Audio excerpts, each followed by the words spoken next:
that is interesting here with the. Is the governor's race in Texas? We have an actual Democrat running against our great governor. I seriously has an opponent. Have not heard this name at all. That's what kind of stunned me because I didn't even know. I didn't know that he was up again for re-election. Yeah. Yes. I guess so. But so Greg Abbott is probably the greatest. He is the best governor that I've ever had in any state I've lived in. Great, wouldn't you say Abbott is? He's certainly better than Rick Perry was. I had Mark Sanford. You had Sanford. Really he was pretty good. But yeah, Greg Abbott is right up there. Absolutely. Yeah, definitely. Yeah, because I didn't live there, so I didn't have the Sanford experience. Wow, I just read about he just lost in his primary, really close. Yeah, and it might have been Trump that kind of threw that election. And he's been pretty vocal about Trump the whole time and spoke out about him again. And they were talking about, the article was all about how everybody else in the Republican Party is silenced, with just a few exceptions, and Mark Sanford's one of them. It's too bad he lost. Yeah. It really is, because he's an actual, real conservative and fighting for conservative principles. And just there's nobody doing that anymore, except for Ted Cruz. Greg Abbott here.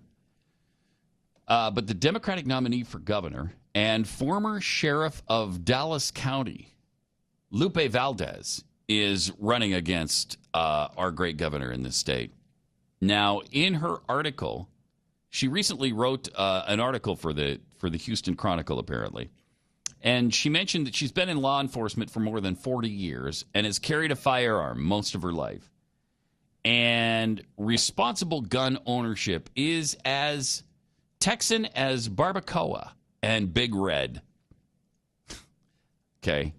She claims that most Texans believe there are many common sense steps to take to ensure we keep guns out of the hands of dangerous people, one of which is to hold people accountable for storing their guns improperly.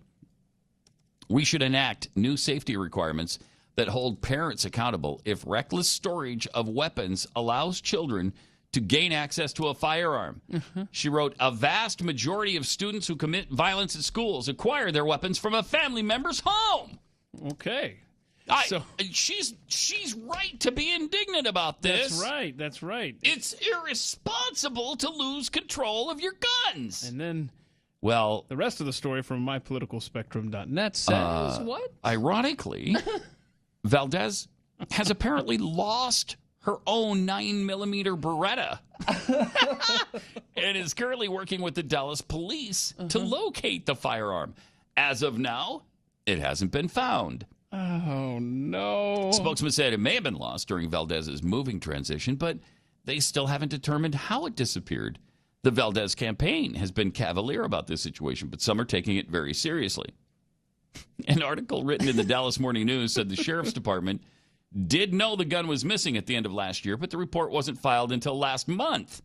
This would mean she wrote her editorial in the Houston Chronicle after she had already lost her own firearm.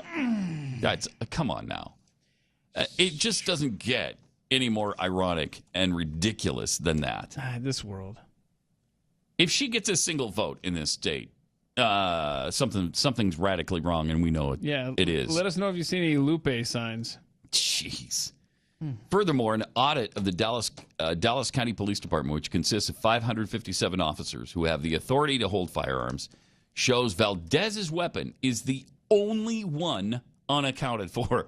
557 officers, all of them know where their weapon is, except her. And she's the one that wrote the article about how irresponsible people are when they lose their firearms. And we need to take some steps to ensure that people don't lose their firearms. She lost her firearm. Lost it. And when she wrote the article, she'd already lost her firearm. Yep. And this is who's running against one of the greatest governors in the history of this country. I'm going to go out on a limb here and say I'm more concerned for Ted